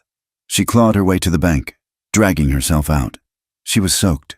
The temperature was perhaps 20 degrees. She was dead. She knew it. She collapsed on the muddy bank, her body already shutting down. She did not have the strength to stand. She curled into a ball, the wet blanket a shroud. She lay there, fading. And in the strange, quiet place between life and death, she had a revelation. She was not afraid of Elias. She was afraid of Alistair. She was still hearing his voice. "You are broken. You are barren. You are worthless." She had believed him. She had believed she was a thing of shame. And because she believed it, she had run from the one man who had looked at her, truly looked at her, and seen fire. Her fear was not of Elias's violence. It was her own shame, her shame, which told her she was not worthy of a love so fierce. Her shame, which told her that such a love must be a cage, because she, herself, was a prisoner. Elias was not a monster. He was a man who had offered her his name, his heart, and his protection, and she had thrown it back in his face because a dead man in Boston had told her she was worthless. She was found by a settler, a man named Ezra Miller, who was checking his own small trap line by the creek. He and his wife, Clara, had a small homestead, a sod-roofed cabin just a mile down. He found her, a frozen heap of wool, and he carried her home. Clara Miller was a kind, weather-beaten woman with gentle hands. She stripped Margaret of her wet clothes, dressed her in a rough, homespun nightgown, and forced hot, sweet broth between her lips. They did not ask questions. They saw a woman in trouble, and they helped. Margaret slept for a day. When she woke, Clara was there, darning a sock. I must go back," Margaret said, her voice a croak. "Back up the mountain?" Clara asked, her brow furrowed. "Child, you nearly died coming down." "I must," Margaret said. She sat up, her body aching, but her mind clear, sharp, and singular. "My husband, he thinks I am gone." Clara looked at her, then a slow smile spread across her face. "Ah, a quarrel. Then a bad one. By the looks of it." She nodded. "Ezra will take you. You can't go alone. The pass is a river." Ezra Miller, a man of few words, like Elias, simply nodded. He gave her a pair of his wife's spare boots, which were too big but were dry. He gave her a heavy cloak, and he walked with her. He helped her over the creek. He guided her up the treacherous path, his hand a steady presence. He left her at the tree line. "You'll be safe from here, ma'am." "Thank you," she said, clutching his hand. "God bless you." She ran the last 100 yards. The cabin was there. Smoke was coming from the chimney. He was outside. He was chopping wood. He was not just chopping. He was destroying it. He was splitting logs that were already split, the axe rising and falling with a desperate, furious, mechanical rhythm. Thwack, thwack, thwack. He had not seen her. She stopped, her heart breaking. He was in his shirt sleeves, in the freezing air, sweat and snow on his brow. His face was a mask of utter desolation. He was not angry. He was hollowed out. And as he paused, lifting his arm to wipe his face, she saw his cheeks. They were tear-streaked. He was crying, silently, as he worked, his body trying to exorcise the grief. "Elias!" she screamed. He froze. The axe hung in the air. He turned, slowly, as if he was afraid his mind was playing tricks on him. He saw her. He saw her in the borrowed cloak, her hair wild, her face pale. She ran. She stumbled through the slush and the mud, not caring. She threw herself at him, her arms wrapping around his waist, her face pressing into his rough, cold, sweat-damp shirt. He was solid. He was real. The axe fell from his hand, thudding into the snow. "Margaret," he whispered, his voice broken. She looked up at him, her own tears blurring her vision. "I am done pretending," she said, her voice fierce, shaking, but clear as a bell. "I am done being ashamed. I am done running." She grabbed his face, her cold hands on his tear-stained cheeks. "If you will still have me, Elias Thorne," she said, "make me your wife, for real." Elias did not wait. He did not let the thaw come. He secured his cabin and, taking Margaret by the hand, led her down the treacherous pass to the Miller homestead. He walked with his rifle in one hand and her life in the other. He asked Ezra Miller to stand as his witness. He asked Clara Miller to stand as hers. Clara, whose eyes had seen the truth of their quarrel and reconciliation, wept with a quiet joy. "A wedding," she breathed. "Ezra, you must fetch Reverend Miles from the settlement, not Gideon, Miles." It took 2 days.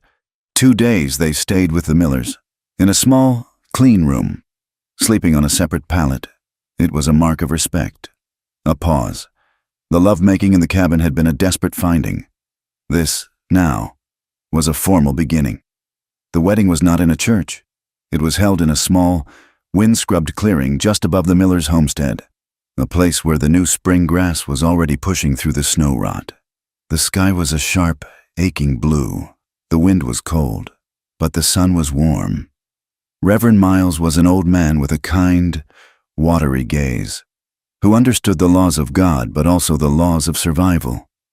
He saw the way the mountain man looked at the schoolteacher, and he asked no questions beyond the necessary ones. Ezra Miller stood beside Elias, his own Sunday coat tight across his shoulders. Clara stood beside Margaret, her arm linked through hers, a silent, maternal support. Margaret wore a simple blue dress Clara had lent her, but over it, she wore the white shawl Elias had found in his mother's old trunk.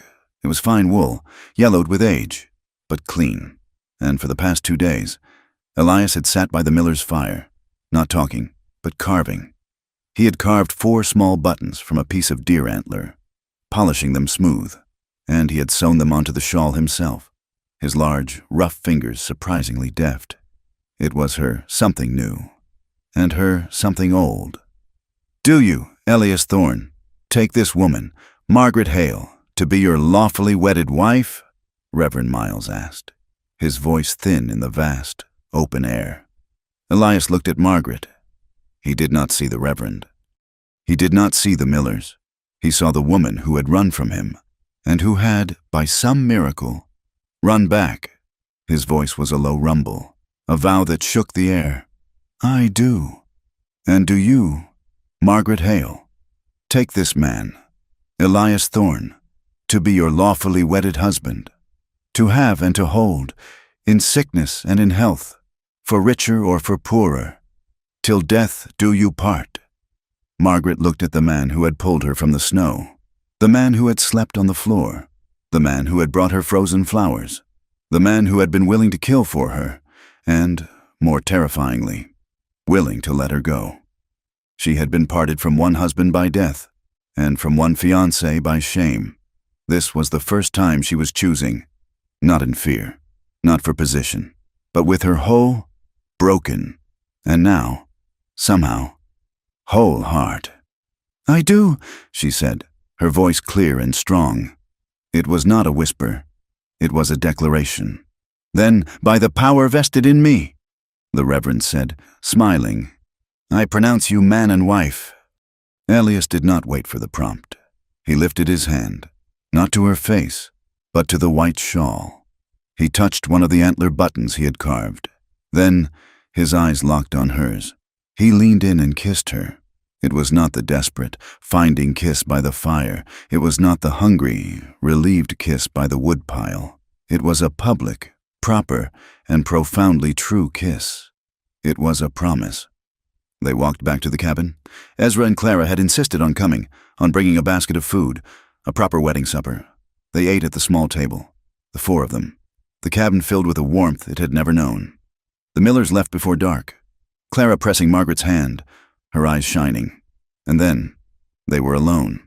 It was their wedding night, but they were not strangers. They were not 2 people fumbling in the dark, weighed down by rules they were breaking. They were man and wife.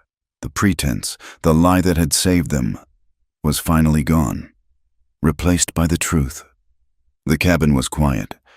Elias built the fire, the ritual familiar. Margaret brushed out her hair, her hands shaking slightly. He had seen her. He had held her. But this was different. This was the first night. He turned from the fire. She was standing by the cot, in her simple white nightgown, her hair a dark curtain over her shoulders. She was not the half-starved, frozen woman he had first seen. She was his wife. He did not speak. He walked to her. He knelt. It was the second time she had seen him kneel, the first being when he brought her the flowers. He took her hand, the one with the frostbitten, scarred fingertips, and he pressed his lips to her palm. "Margaret Thorne," he said, his voice thick. That was all. He stood. He lifted her.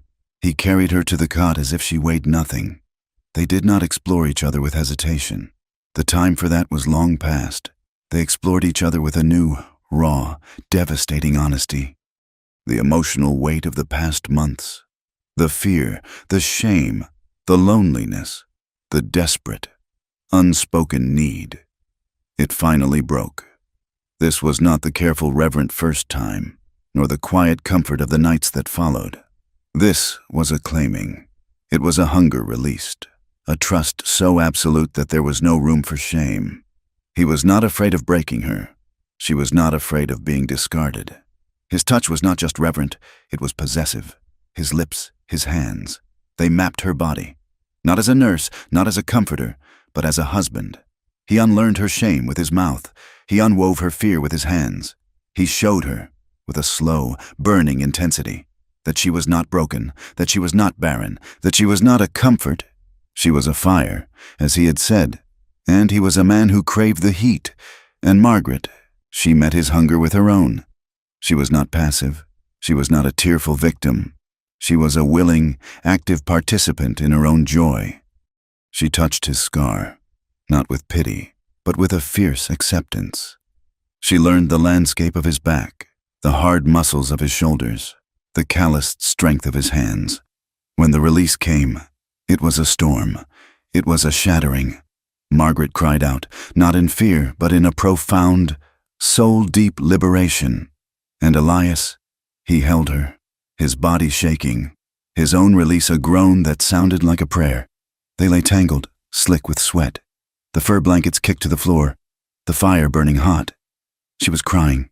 He could feel her tears, hot on his chest. "Meg," he whispered, his old fear returning. "Did I—" She lifted her head. Her face was a mess of tears and hair, but she was smiling. She was radiant. "No," she whispered, kissing his throat, his jaw, his scarred cheek. "No, you did not hurt me. I have never, in my entire life, felt whole.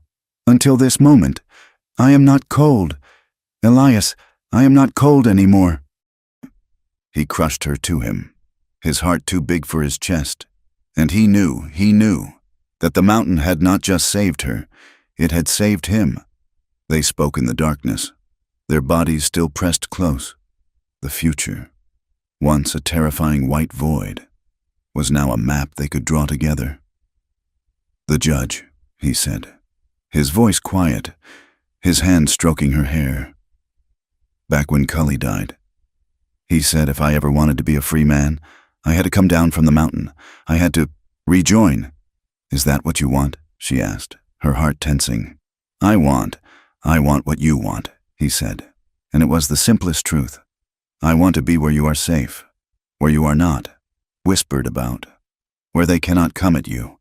"I am not ashamed," she said, her voice fierce, pressing her face into his neck. "Not of you, not of this." "I know," he said, "but I will not have my wife. I will not have them looking at you." "If we built the cabin," she said, her voice small, hesitant. "The one you dreamed of. The one with the glass windows." He stilled. "Margaret, we could build it, nearer to town, near the Millers, maybe, not in the settlement, but not in exile. A place where—" She stopped. "A place where," he prompted, his hand tightening in her hair. She laid her hand on her own stomach, a flat, unconscious gesture. I am late, Elias, in my cycle. By almost 2 weeks." He froze. He processed her words. "The doctor, barren, broken. Meg," he breathed, his voice raw. Alistair was a liar," she whispered.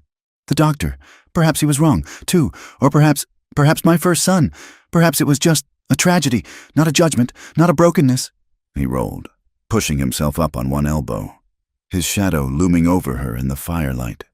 He looked from her face, her beautiful, tear-streaked, hopeful face, down to her stomach, where her hand still rested. He laid his own hand over hers, his large, scarred, and dark, hers, pale and slender. "A child," he whispered. He had not dared to say the word, not in connection with himself, in over a decade. Our child." "Perhaps," she said, her own tears welling. "We cannot know. Not yet, but if we move nearer to town, if a baby does come, I will build you a house of glass. If you want it, he said, his voice thick with an emotion so powerful it was a pain. He bent his head and kissed her stomach, a rough, reverent press of his lips against her skin, right over her hand. "If a baby comes, I will teach him, or her. I will teach them their letters by the fire." "No," she laughed, a watery, joyful sound. "I will teach them their letters. You will teach them how to build." Their peace was shattered 4 days later. It was not a single rider. Like Hogue, it was a procession. Margaret saw them coming up the pass, which was now a muddy, treacherous river of snowmelt and rock. There were 6 men. Reverend Gideon, his face a mask of grim vindication. Jedediah Hatcher, looking nervous but important. Silas Hogue, his arm in a sling, his face mottled with anger. 2 other trappers she did not recognize, and leading them, a man she had never seen. He was a stranger, but he was not. He was a city man. He wore a dark, expensive wool coat, now stained with mud. He wore a derby hat. His face was clean-shaven, pointed, with small, intelligent eyes. He looked, Margaret thought with a jolt, like a weasel. And with them, looking deeply unhappy, was a man in a fine suit, who was being helped off his horse. Judge Swain, the territorial judge, who only came up from Bozeman twice a year. Elias was at her side in an instant. He had been mending the door hinge. He had his hammer in his hand. He dropped it and grabbed his rifle. "Get inside," he said. "No," Margaret said. She stood beside him, her hand on his arm. "I am not hiding. I am your wife." He looked at her, a flash of pure, fierce pride in his eyes. He nodded. The men rode up, stopping 10 yards from the cabin. "Elias Thorne," Reverend Gideon called out. "You have been living in sin, and you have compounded it with violence. We have brought the law." "Who is that?" Elias said, his voice low, his eyes on the man in the derby hat. The man dismounted, stepping delicately into the mud. He took a piece of paper from his pocket. "My name is Mr. Kalin," he said, his voice high-pitched but carrying. "I am an agent of inquiry, retained by Mr. Alistair Finch of Boston." Margaret's blood turned to ice. She gripped Elias's arm so hard her nails dug in. "Alistair, Mr. Finch," Kalin continued, consulting his paper, "was aggrieved. His betrothed, Miss Margaret Hale, absconded from her contract, carrying with her funds and properties belonging to him, and damaging his good reputation. I was hired to find her, and I have—" He looked at Margaret, his weasel eyes taking in her simple dress, her unbound hair, her position next to the scarred mountain man. His lip curled. "I am here," Kalin announced, "to reclaim Mr. Finch's property and to sue in the name of Mr. Finch for damages and for the arrest of this man, Thorne, for kidnapping and cohabitation." "That is a lie," Margaret cried, stepping forward. Elias put his arm out, holding her back. He stepped in front of her. He was calm, a terrible, cold calm. "She is not Miss Hale," Elias said, his voice carrying easily. "She is Mrs. Thorne, my wife, married by Reverend Miles, witnessed by Ezra and Clara Miller." Reverend Gideon gasped, his face turning purple. Kalin looked nonplussed for only a second. "A convenient, sudden marriage," Kalin sneered. "After you were found out, it is a sham. Judge, a way to protect the stolen property. This woman is damaged. She is unstable. She fled a respectable man. She is clearly under this brute's control." "She is my wife," Elias said again. "And the only thing that is about to be damaged is you. You have 2 minutes to get off my land." "Your land?" Kalin laughed. "You are a squatter, Thorne, and you are a known killer. Now, Miss Hale, if you will come peacefully—" Kalin took a step forward. "I will see you hung," Elias said, his voice a low whisper, but every man there heard it. "You lay one hand on my wife, and I will see you strung from that pine tree." "You see, Judge!" Gideon shrieked. "Violence! He threatens us!" Judge Swain, who had been listening, his face grim, finally spoke. "Mr. Kalin, your claim is thin. A breach of promise suit is a civil matter, not a reclamation, and she is, by all accounts, a married woman. You cannot reclaim another man's wife."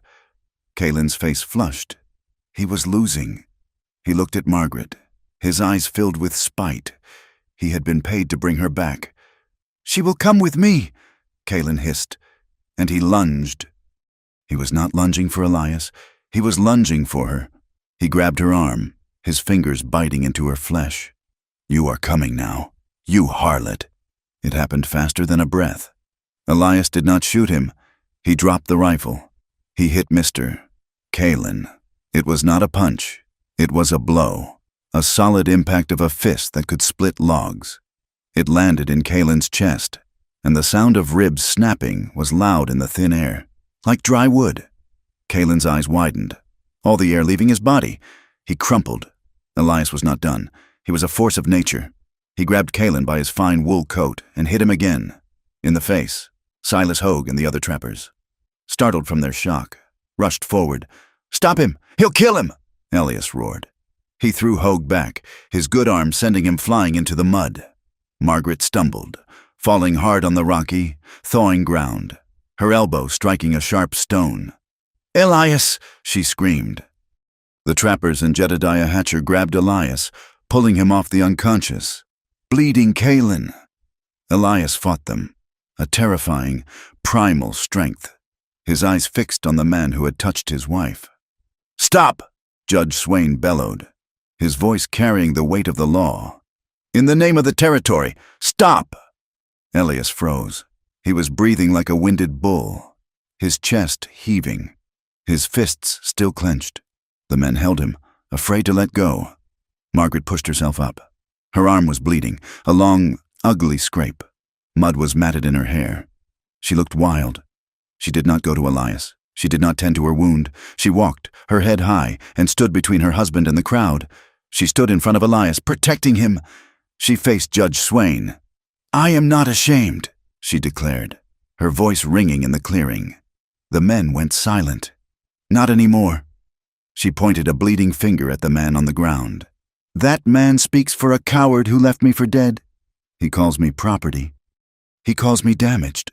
She turned, her gaze sweeping over Hatcher and Hogue and landing on Reverend Gideon. "You," she said, her voice shaking with a righteous fury. "You call me a harlot. You whisper about me in your town. You say I am a sinner." She turned back to the judge. "Well, I will tell you the truth. I was left to die. I was freezing in the snow, abandoned and humiliated. And this man," she turned and laid her bloody hand flat on Elias's chest, on his thundering heart. "This man saved my life." She looked at Elias, her eyes filled with a love so fierce it was a weapon. "He nursed me. He protected me. He gave me his name when I had none, and I am his wife, by law, by God, and by choice.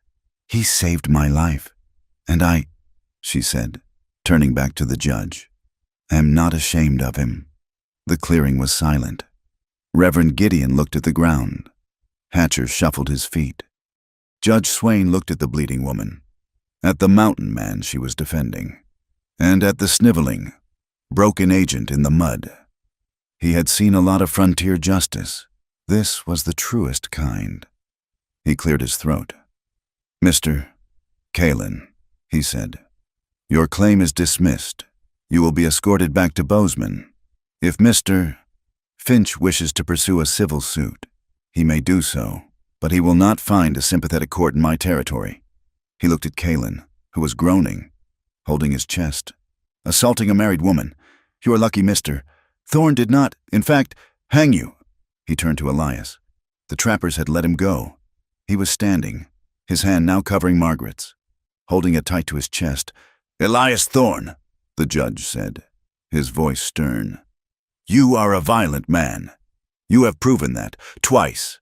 I cannot have a citizen of this territory, no matter how remote, taking the law into his own hands." Elias stiffened.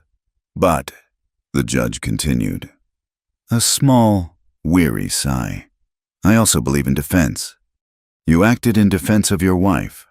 I will not pursue charges." He held up a hand. "On one condition. You are, as your wife says, a part of this world now. You have a wife. You will, perhaps, have a family. This exile is over. You will move closer to town. I want you under my oversight. I want you to be a neighbor. Mr. Thorne, not a hermit. I want you to build that cabin your wife seems to want. But I want it where I can see it." Elias looked at Margaret. He saw the cut on her arm, the mud in her hair, the love in her eyes. He saw the miller's homestead in his mind. He saw a valley. He nodded at the judge. "I agree." The crowd dispersed. Kalen was helped onto his horse, groaning. Gideon left without a word, his face thunderous. Hatcher and Hogue just looked relieved to be leaving. Finally, they were alone. The sun was starting to set, painting the snow-capped peaks in shades of orange and purple. The air was cold. Elias turned to Margaret. He gently took her bloody arm, his touch feather-light, examining the wound. "We need to clean this." She did not pull away. She just leaned her head against his shoulder. "If you build the cabin again, Elias," she whispered, her voice tired but full. "The one with the glass windows, down in the valley." He stopped, his hand on her arm. "I'll teach our children their letters right by your fire." The past did not just clear, it bled. The mountain wept away the winter, the trail becoming a raging torrent of mud, rock, and icy water. Elias did not wait for it to be easy. He made 3 trips. The first, with Margaret. He carried her on his back over the most treacherous, flooded parts. His legs braced against the current.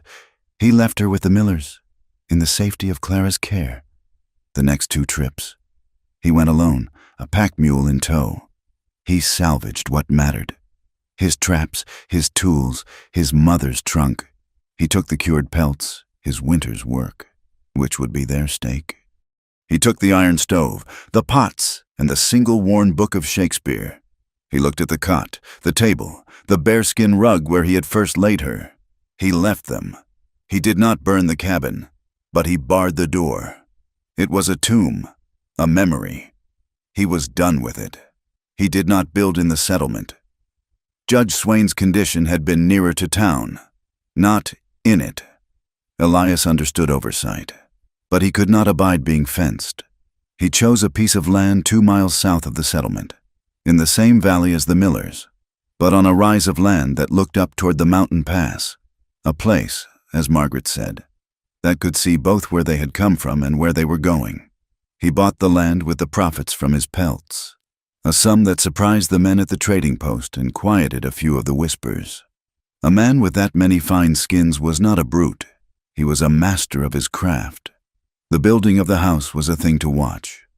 He did not ask for help, but Ezra Miller came anyway, bringing his wagon and a team of mules. "A man can't set a ridgepole alone," Ezra said, and that was the end of the discussion. Elias had dreamed of a cabin with 2 rooms. Margaret, her hand on her still flat belly, had drawn a plan in the dirt with a stick. "It needs a 3rd room. Elias," she'd said, her voice quiet but firm. "A large one, here, on the east side." "For the child?" he'd asked, his heart doing that strange, kicking thing. "For the children," she'd said, smiling. "All of them." It was to be a schoolhouse, part cabin, part school. Their new home was a statement. It was a bridge.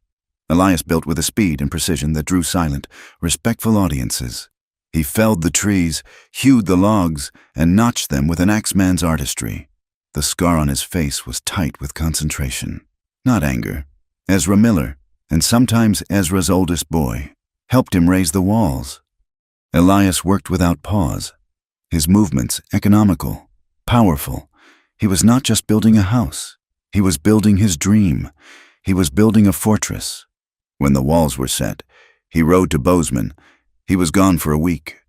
Margaret stayed with the Millers, her anxiety a low, humming thing. He returned not with a mule, but with a freight wagon. It was loaded with milled lumber for a smooth plank floor. It was loaded with sacks of flour, beans, and coffee, and, carefully packed in crates of straw, were 6 large panes of glass. The men in the settlement, who heard of the glass, stopped their whispering. Glass was not a luxury. It was a symbol. It was a statement of permanence. It meant you were not running. It meant you were staying forever. By the end of summer, the house was done. It sat on the rise, smelling of fresh sawn pine and hope.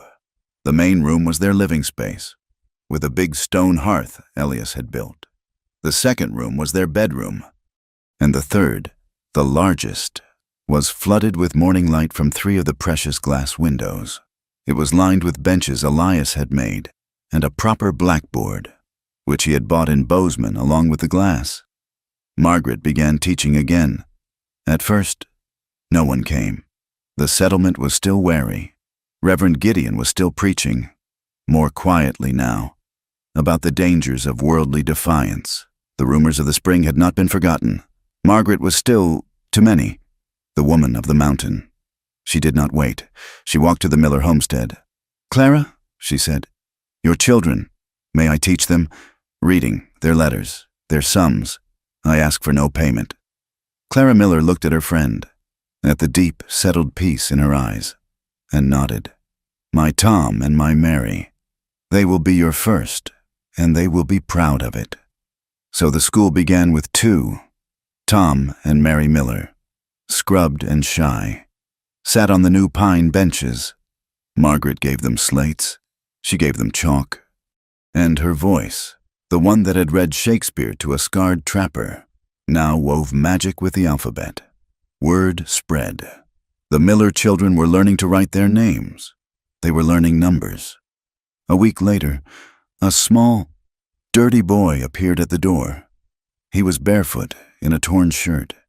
He was one of the poorest children, the son of a drunk trapper named Hatcher. No relation to Jedediah, but of the same mistrustful stock. "Ma'am?" he'd whispered, his eyes wide, expecting to be turned away. Margaret smiled, a warm, genuine smile that had been absent for years. "You are just in time," she said, holding the door open. "We are learning about the letter C, for cabin, and for come in." He came in. By October, she had 12 children. She took all of them. She took the children of the prosperous, and she took the children of the poor.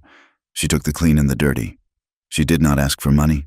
Some families paid in flour, some in potatoes, some in a side of bacon. One small girl, whose family had nothing, brought her a handful of river stones, which Margaret pronounced the most beautiful a teacher had ever received. She lined them up on the windowsill. Elias, too, was being woven back into the world. The blacksmith's barn, a central part of the settlement, had burned. A spark from the forge, a gust of wind. It was a disaster, a threat to their very survival. The men gathered, looking at the charred, smoking ruins. It was too big a job for one man. Elias appeared. He had walked the 2 miles from his new house, his tools on his shoulder. He did not speak. He did not ask. He just picked up a charred beam, testing its weight, and then, finding it unsound, began the work of clearing. The other men, Phineas the blacksmith, Jedediah Hatcher, even Silas Hogue, his arm long since healed, watched him for a beat. Here was Thorn, the killer, the mountain man.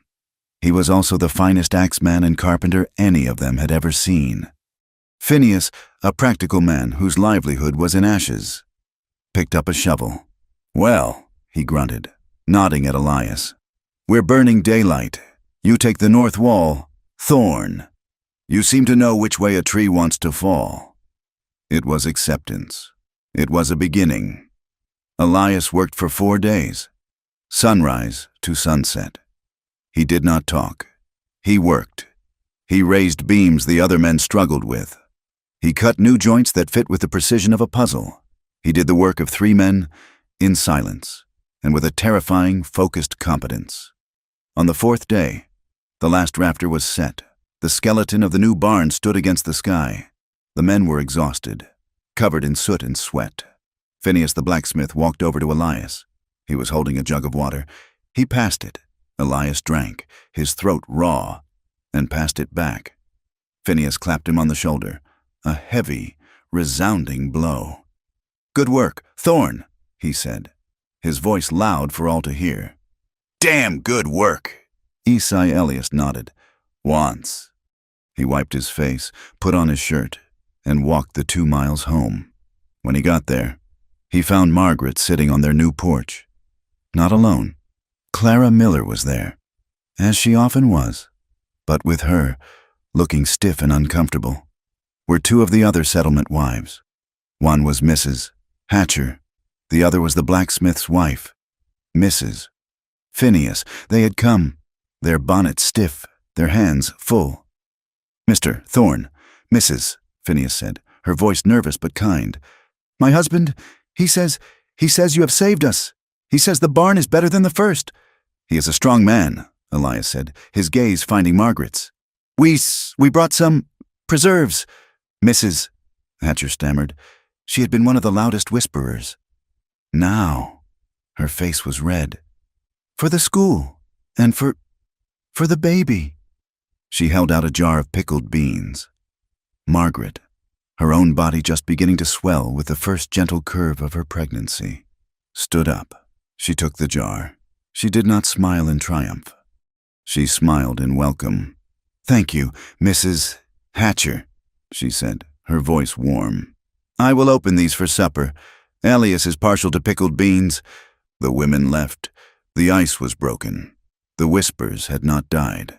Not entirely, but they had been overtaken by the sound of construction, the sound of children learning their letters, and the sight of a man and a woman who were undeniably a part of the valley now. But peace, once found, is a fragile thing. It was a night in late November. The world was cold, the ground frozen, waiting for the first snows. Margaret was 5 months along, her belly a small, firm, undeniable globe under her nightgown. Elias woke. He did not know why. The cabin was silent, save for the wind. He turned. Margaret was not beside him. He was on his feet in an instant, his heart seizing. "Margaret?" The fire was embers, but he saw her. She was not gone. She was huddled on the bench in the schoolroom, her arms wrapped around her stomach, her body shaking. She was crying. He was at her side in 2 strides, his panic replaced by a deep, aching fear. "Meg, what is it? Is it the baby? Are you in pain?" "No," she sobbed, her voice muffled. "No, not pain." He knelt in front of her, the floorboards cold on his knees. He took her hands. They were ice. "What, then?" She looked up, her face a mask of such profound, ancient terror that it stole his breath. It was the face she had worn in the fever, the face she had worn when she wrote him the letter. "I am so afraid. Elias," she whispered, her voice breaking. "I am so afraid." "Of what? Of me?" "No," she said, her tears falling hot on his hands. "Of this, of losing. I was in the birthing room, in my dream, with Thomas, and the baby. He was blue, Elias. He was so cold. And the doctor, he looked at me. He said I was broken. He said I had killed him." It was the first time she had voiced that deepest, blackest part of her shame. "And I woke up," she continued, her voice a desperate, frantic whisper. "And I thought, what if it happens again? What if this baby, what if I am not? What if I am not meant to? What if I am just barren, and this is a false hope? What if it comes, and it is not breathing? And you?" She clutched his shirt. "What if you look at me? What if you look at me the way Alistair did, with disgust? What if you leave me? What if I am just left behind? Again?" She was not in their new home. She was not in 1884. She was back in Boston, in a dark room, a failure, discarded and alone. Elias did not speak. He did not try to reason with her. He did not tell her she was wrong. He simply acted. He took her cold hands and he kissed them. Then he did what he had done on their wedding night. He gently, reverently, pushed aside her nightgown. He bared her stomach, the small, tight drum of her belly, alive and warm in the cold room. He knelt before her, as if in prayer. He pressed his rough, scarred cheek against her skin. He felt it, a tiny, muffled thump, a flutter. Life. "I feel him. Meg," he whispered, his voice thick. "Elias."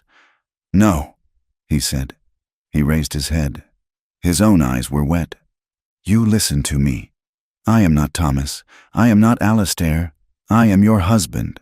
And I do not know what God has planned. I do not know what the winter will bring. I do not know if this child will be a boy or a girl, or if it will be strong or weak." He leaned in, his forehead against her belly. "But I know this. I am not leaving." He kissed her belly, a soft, warm, reverent kiss. "I am not leaving," he whispered against her skin.